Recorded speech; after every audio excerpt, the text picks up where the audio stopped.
जय माता दी। माँ कालरात्रि आप सभी पर अपनी करुणा दृष्टि बनाए रखें। आज नवरात्र के 7वें दिन सुनिए माँ कालरात्रि की संपूर्ण कथा। कथा से पहले आइए हम सभी माँ कालरात्रि का ध्यान करें। माँ कालरात्रि की 4 भुजाएं हैं। ऊपर दाहिना भुजा से हम भक्तों को वर प्रदान करती हैं। निचले दाई भुजा से अभय देती हैं, जबकि बाईं भुजा से हमें माँ खंडक और कटीला मुसल धारण करती हैं। माँ कालरात्रि के केस खुले हैं और गले में बिजली की माला शोभा पा रही हैं। ऐसा लगता है मानो बिजली चमक रही हो। क्रोध में माँ की नासिका से अग्नि की ज्वालाएं निकलती रहती हैं। माँ कालरात्रि गर्दभ यानी गधे की सवारी करती हैं। माँ कालरात्रि के इस भयंकर स्वरूप को देखकर असुर और नकारात्मक शक्तियाँ भयभीत रहती हैं, लेकिन माता कालरात्रि अपने भक्तों पर परम अनुकंपा दर्शाने वाली हैं। भक्तों के लिए सुलभ और ममतामयी होने के कारण माता को शुंभकारी भी कहा जाता है।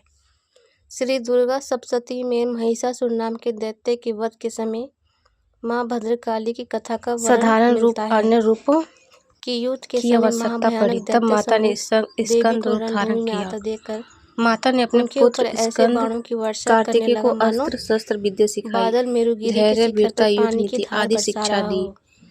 एक समय आया जब स्कंद माता के आशीर्वाद से ही कार्तिकेय युद्ध में उतर सका और तारकासुर का संहार कर देवों तथा लोगों की रक्षा कर सके। इसी कारण से नवरात्र के 5वें दिन शक्तिदायिनी देवी स्कंद माता का पूजन विशेष महत्व रखता है।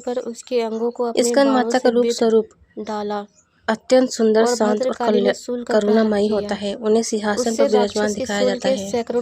हाथों में कमल और अपने पुत्र को गोद में लिए हुए उनकी 2 भुजाएं होती हैं और अन्य हाथ शुभ एवं आशीर्वाद देने की मुद्रा में रहते हैं। उनके वक्ष स्थल पर स्कंद कार्तिकेय बाल रूप में विराजमान होते हैं। इस दृष्टि से माता और पुत्र का रूप अत्यंत मधुर और दिव्य प्रतीत होता है। उनका स्वरूप श्वेत वर्ण का माना जाता है। वे श्वेत मोती का रत्न अलंकार और दिव्य आभूषणों से सुजोषित होती हैं। उनकी छवि में धैर्य, अनुकंपा, मातृत्व और शौर्य का संगम दिखता है।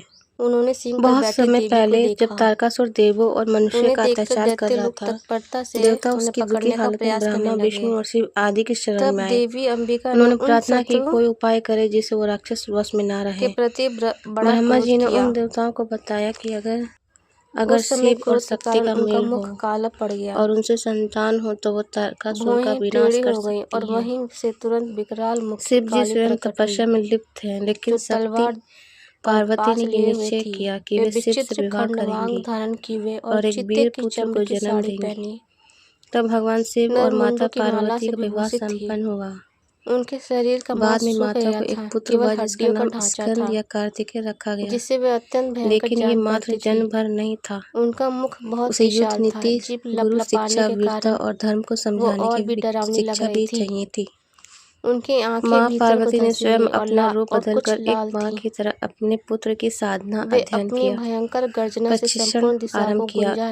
इस रूप में ही वे स्कंद माता कहलाईं। स्कंद माता द्वारा दी गई शिक्षा से कार्तिकेय युद्ध, कला, नीति शास्त्र, अस्त्र शास्त्र, विद्या, धैर्य, विवेक आदि गुण ग्रहण करने लगे। एक समय आया जब वे युद्ध भूमि में उतरकर तारकासुर से युद्ध करने में समर्थ हो गए। उन्होंने अनेक रणों में धर्म की रक्षा की और अंततः तारकासुर का भगवान शिव के पास गए। इस विजय से राक्षस देवों और मनुष्यों का मंगल प्राप्त हुआ। महादेव ने कथा में संदेश देती है कि माँ की शिक्षा, मातृत्व और रक्षा भावना ही वीरों को शक्ति देती है। इस दृष्टि से भक्त इस दिन स्कंद माता की पूजा करते हैं। वे अपने जीवन की कठिनाई से लड़ने की शक्ति प्रदान करें। जैसे ही माँ दुर्गा रक्त बीज को मारती और कथा यही समाप्त हुई। पसंद आई तो प्लीज लाइक कीजिएगा और चैनल को सब्सक्राइब कीजिएगा। लाखों रक्त बीज पैदा हो जाते, जिससे माता क्रोधित हो गई। उनका वर्ण शामिल हो गया और इसी स्वरूप से माँ कालरात्रि का प्रकट हुआ। दैत्य रक्त बीज एक ऐसा दानव था जिसे ये वरदान था कि जब जब उसकी रक्त की एक बूंद भी धरती पर गिरेगी तब हर बूंद से एक नया रक्त बीज जन्म लेगा, जो कि रूप और शक्ति में उसी के समान होगा। ऐसे में माँ कालरात्रि ने रक्त बीज की गर्दन काटकर उसे खप्पर में रख लिया ताकि रक्त की बूंद नीचे ना गिरे और उसका सारा खून पी गई। और इस प्रकार देवी रक्त बीज की एक भी रक्त की बूंद धरती पर नहीं गिरने दी।